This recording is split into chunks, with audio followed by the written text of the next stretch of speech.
Okay, so the next intervention would be spring in 2017.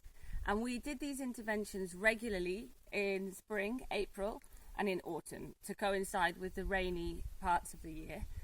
And I should mention that all of this work was designed by our friend and collaborator Kate Curtis, who now runs her own NGO Green Hearted in South Africa about food production. Yeah, so we were working with Kate from 2016 until she left Spain in 2018.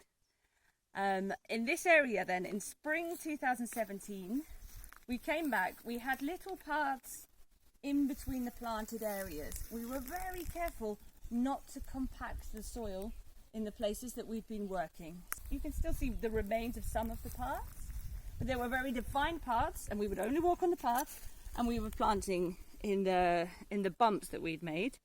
And in 2017, we reformed these mounds, these bumps. We added more manure, more straw, more seedlings, the same as the ones that had had success before. So chard and cabbage, fennel, lettuce, broccoli. And we put down seeds for radish and rocket. And we actually extended the area further towards this olive tree here. So the other side of this cane, where there's now an apple tree, that was also 2017, we started working there. We planted some prickly pear cuttings along the edge of this terrace, which was part of this design to have a windbreak. And let's have a look and see whether there's any of those that survived since 2017.